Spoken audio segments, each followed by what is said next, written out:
Chapter 27, Research and Relics, Part 4. The faint hum of magical machinery echoed through the sprawling chambers of the magi-tech laboratory. Lucas stood in the center of the primary research chamber, his arms crossed, brow furrowed in concentration. Around him, researchers moved with purpose, their sleek robes blending technology and tradition, their voices hushed but charged with excitement.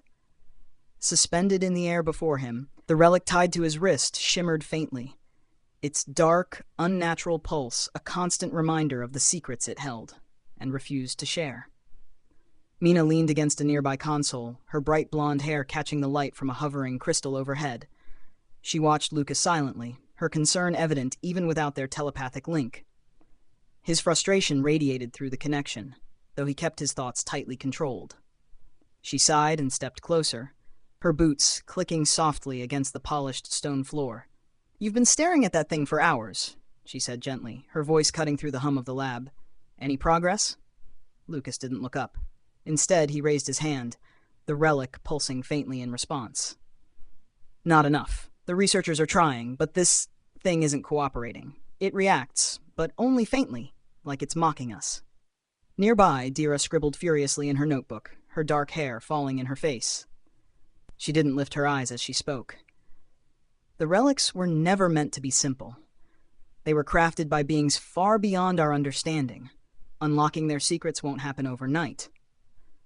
Her tone carried a mixture of reassurance and anxiety, as though she wasn't sure whether to comfort Lucas or warn him to temper his expectations. One of the researchers, an elderly elf with a sharp gaze and intricate tattoos marking her face, stepped forward.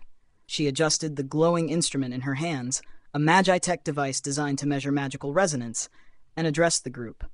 "The relic's energy signature is unusual. It's neither fully active nor dormant. It's as though it's waiting for something, though we can't determine what. Perhaps a specific trigger? A phrase? A mental command?" Lucas's jaw tightened. "I've tried everything I can think of. It doesn't respond. It's like it knows I'm not who it was made for." He cast a glance at Mina and Thomas, who stood further back, their own relics equally inert. "We're not the right people. At least not the people these were meant for. That glitch is holding us back." Thomas, standing with his arms crossed and his imposing frame towering over the group, finally spoke. "You're assuming it's just the glitch. Maybe it's more than that. Maybe we're missing something fundamental about how these things work, or why they were given to us at all." The elf researcher nodded thoughtfully. "It's possible. The relics may have their own criteria for activation, criteria tied to their original purpose or creators. If they were designed for the children of Hybris, their true potential might remain locked until certain conditions are met." Mina frowned, stepping closer. "But we are the children of Hybris, or we're supposed to be, right? The prophecy said so. Why would the relics hold back?" Dira finally looked up from her notebook, her expression grave. "Prophecies are rarely straightforward.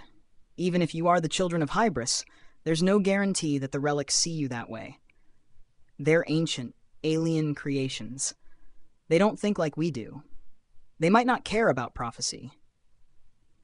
Lucas let out a sharp breath, his frustration boiling over. "So what's the point, then?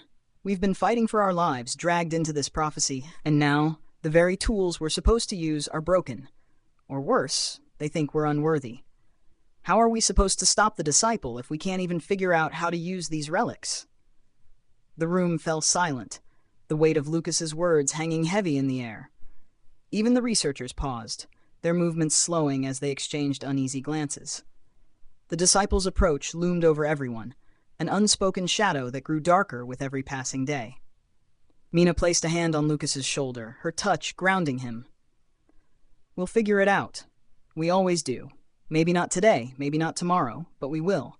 You've already come this far. Don't lose hope now." Lucas met her gaze, her confidence offering a flicker of reassurance. But deep down, he couldn't shake the doubt gnawing at him. What if Mina was wrong? What if they never figured it out? What if the relics remained silent while the disciple tore through everything they cared about? Before he could spiral further, one of the younger researchers approached hesitantly, holding a small tablet-like device. "We did notice something unusual," she said, her voice trembling slightly under Lucas's intense gaze. When you tried to activate the relic earlier, there was a brief surge in its energy field. It was faint, but it matched a pattern we've seen before in the ancient records of the Sent One's technology. Dira perked up at that, her eyes narrowing. The Sent One's technology? Are you saying the relics are reacting to something specific in Lucas's attempts? The researcher nodded. Yes, but the pattern is incomplete. It's as though the relic is recognizing something, but not fully responding. If we could replicate the conditions of that surge more precisely, we might be able to coax a stronger reaction. Lucas's frustration eased slightly, replaced by a spark of determination. What do you need from me? The researcher hesitated. Time, mostly, and your cooperation for further tests. But I have to warn you, the relic's energy is unpredictable. Pushing it too far could be dangerous, not just for you, but for everyone in the lab. Mina's grip on Lucas's shoulder tightened. Then we don't push it too far. We can't afford to take unnecessary risks. Thomas stepped forward, his voice firm. Agreed. We'll take this one step at a time. No reckless experiments. Lucas glanced between them, torn. Every instinct screamed at him to push harder, to force the relic to reveal its secrets. But he knew they were right. The cost of failure could be catastrophic. Fine, he said at last. We'll proceed carefully, but we don't have much time. The disciple won't wait for us to figure this out.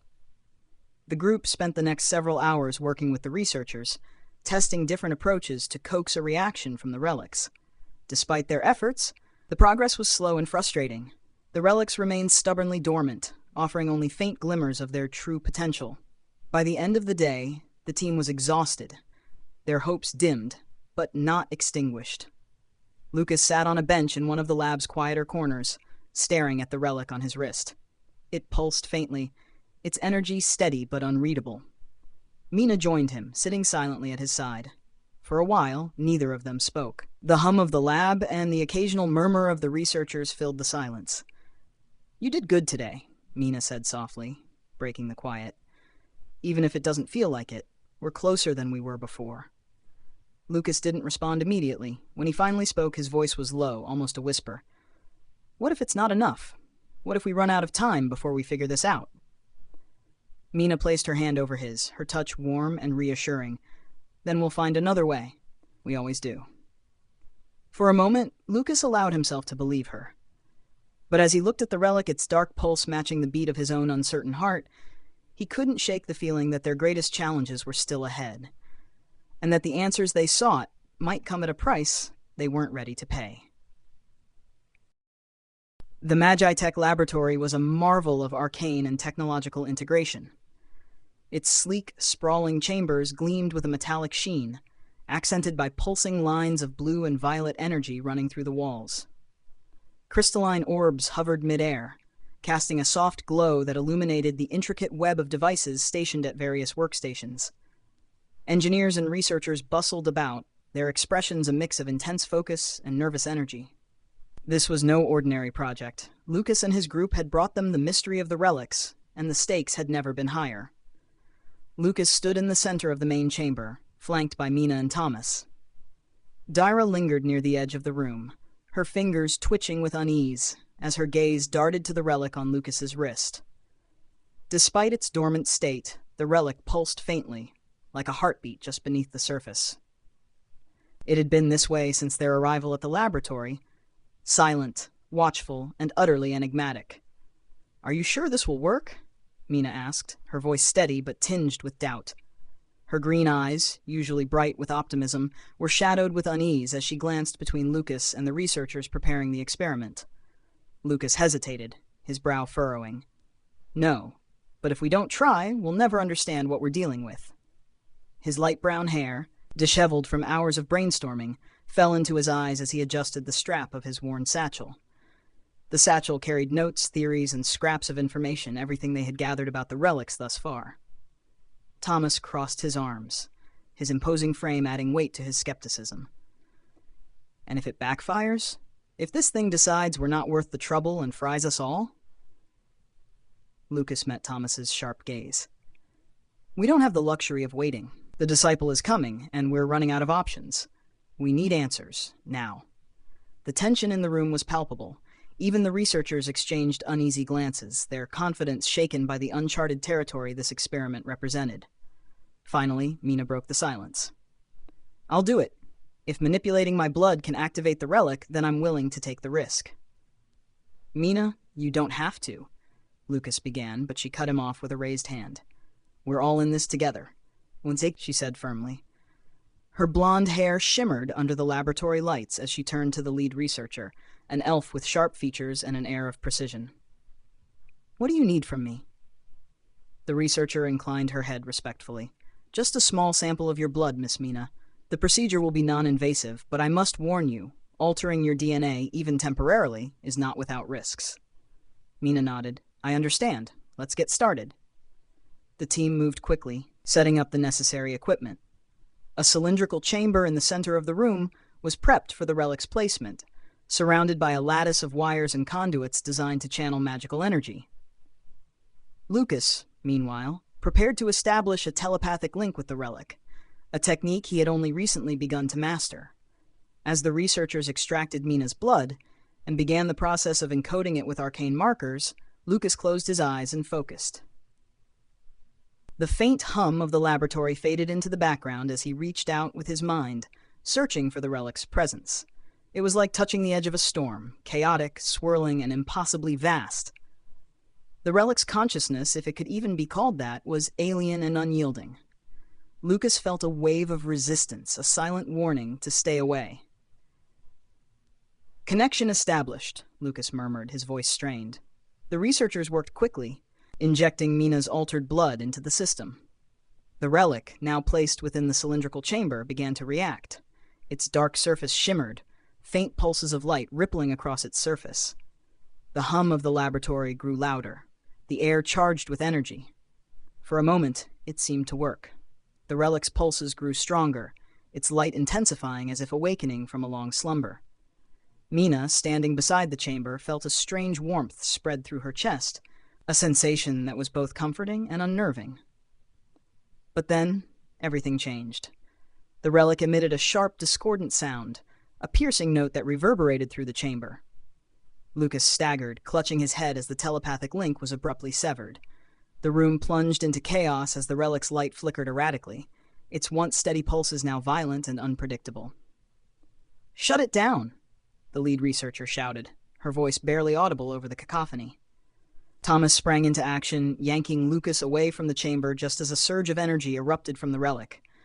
The protective wards held, containing the blast, but the damage was done. The relic went dark, its surface once again cold and unyielding. Mina, visibly shaken, took a step back. "What just happened?" The lead researcher approached, her expression grim. The relic detected the intrusion and reverted to its dormant state. It's as if it recognized the manipulation and rejected it. Lucas, still reeling from the telepathic backlash, leaned heavily on Thomas for support. It knows. It's not just a tool, it's aware." "That's an understatement," Thomas muttered, his jaw tight. "And it clearly doesn't like being tampered with." Dira, who had been silent until now, finally spoke. "This confirms what I feared. The relics are not mere artifacts. They are something far more complex, perhaps even alive in some sense. And they're tied to you, Lucas, Mina, and Thomas, in ways we don't yet understand." Lucas straightened, his determination undimmed despite the setback. "Then we'll try again. There has to be a way to unlock their potential." Thomas shook his head. "Lucas, we can't keep pushing like this. You saw what happened. This isn't just dangerous, it's reckless." "It's a risk we have to take," Lucas shot back. "The disciple is getting closer every day. If we don't figure this out, we'll lose everything." Mina placed a hand on Lucas's arm, her touch grounding him. "We'll figure it out together," she said softly. "But maybe we need to take a step back and think this through. Rushing won't help anyone." Lucas hesitated, then nodded reluctantly. "You're right. We'll regroup, analyze the data, and come up with a new plan." As the group exited the laboratory, the tension between them was palpable. The experiment had yielded no answers, only more questions. Yet amidst the frustration and uncertainty, one thing was clear. The relics were not just objects of power. They were something far greater, and unlocking their secrets would require more than brute force. For Lucas, Mina, and Thomas, the stakes had never been higher. The fate of their world, and perhaps much more, hung in the balance. And the relics, enigmatic and unyielding, were the key to it all. The sterile, humming air of the magi-tech laboratory felt oppressive as the aftermath of the failed experiment settled over the group.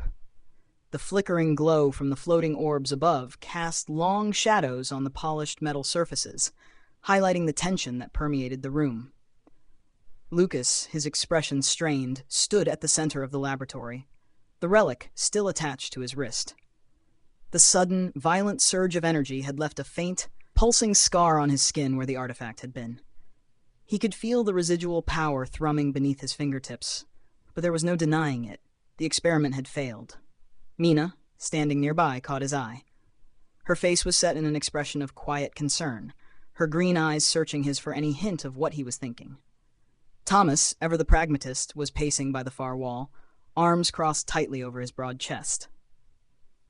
Dira, standing next to a console with open notebooks, had been silent for the past few minutes, her mind clearly racing as she pieced together the implications of the failed experiment. The room was thick with a tension that only seemed to grow with each passing moment. "I don't understand," Lucas muttered, his voice barely above a whisper. "It was supposed to work. We had all the elements in place." He glanced at the relic again, its dark stone surface now dormant, no longer pulsing with the faint energy it had exhibited just moments before. It was as if the artifact had consciously rejected the attempt to force it into activation. Mina stepped forward, her calm voice cutting through the silence.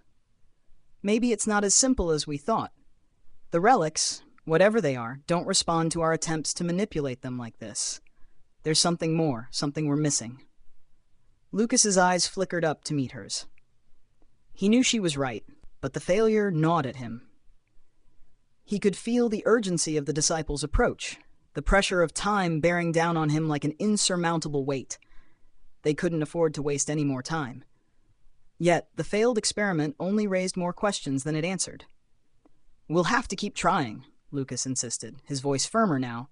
"There has to be a way. I can't afford to sit back while we're all running out of time." Thomas, who had been pacing anxiously, stopped in his tracks.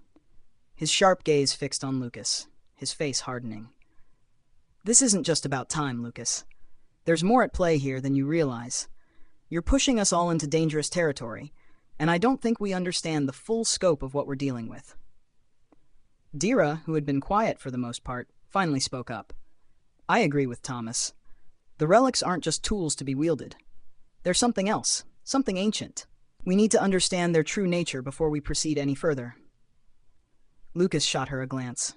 "We don't have the luxury of time for caution, Dira." "I'm not saying we shouldn't act," Dira responded softly, her voice tinged with a weariness that had become familiar over the past few weeks. "But whatever we do next, we need to do it with care. The last thing we want is to make things worse." Thomas gave a sharp nod. "We need a new plan, one that doesn't risk triggering a catastrophe." A heavy silence fell over the group as everyone processed the gravity of the situation. Lucas's mind was whirling with possibilities, but none of them seemed to offer any immediate answers. He ran a hand through his short, light brown hair in frustration, trying to focus on what they had learned. "The relics were dormant when we started the experiment," Lucas began, his voice more thoughtful now. "We tried to force them into activation, but instead, we triggered a violent response. I've never seen anything like it. It's like the relic rejected us, like it's aware." Mina frowned. "What do you mean by aware?" Lucas paused, choosing his words carefully. "I think the relics are more than just artifacts. They're not passive objects. There's something living inside them. Something that's been waiting, watching." Dira's face went pale at the suggestion. "A sentient force within the relics. That would explain the resistance to our attempts to control them." "I don't know," Lucas admitted, "but it makes sense. Everything about the relics, their power, the way they pulse, the way they reacted to the experiment, it's as though they're trying to communicate. Maybe they just don't want to be unlocked by force." "That's a terrifying thought," Thomas muttered. "If they're sentient, we're dealing with something far beyond our understanding, and we've been playing with fire this whole time." Lucas clenched his fists, frustration bubbling up once more. We can't stop now. We need to find a way to make them work for us. They're tied to the prophecy. I can feel it. We can't afford to ignore them. But at what cost? Thomas retorted, his voice sharp. What if tampering with them only makes things worse? What if we're risking more than we can handle? There was an edge of concern in Thomas's voice that Lucas couldn't ignore. The doubts that had been swirling in his mind began to settle into a familiar unease. He glanced at Mina, who was watching him carefully, her expression neutral, but her eyes betraying a trace of worry. I'm not saying we stop trying, she said, her voice steady. But we need to be careful. There's a balance between urgency and recklessness, Lucas. We have to find it. Lucas sighed, sinking into one of the nearby chairs, his eyes fixed on the relic. He could feel the weight of his responsibility pressing down on him. The relic wasn't just a tool. It was a key to something much larger, something that could change everything. But what if they were on the brink of awakening something they couldn't control? You're right, Lucas admitted, the words tasting bitter on his tongue. But we can't keep spinning our wheels. We need answers, and we need them now. Thomas rubbed his temples, clearly exhausted. We can't keep pushing the limits of what we know. Whatever we do next, it has to be calculated. We're on the edge of something, Lucas. We need to figure out how to approach this with more care, not more risk. Lucas nodded, his mind still racing, but the truth of Thomas's words resonated with him. They were playing a dangerous game. The relics, whatever they were, weren't something to be tampered with lightly. Yet, deep down, Lucas could feel that the answer lay within them. If only they could unlock their full potential, they could end this madness before the disciple arrived. But it would take more than just brute force. It would take understanding, something that had eluded them so far. We'll take a step back, Lucas said finally, his voice tired but resolute. We'll analyze the failed test and rethink our approach. But we won't stop, not until we have the answers. Mina stepped forward, her hand gently resting on his shoulder. We're with you, Lucas, but we need to be smart about this.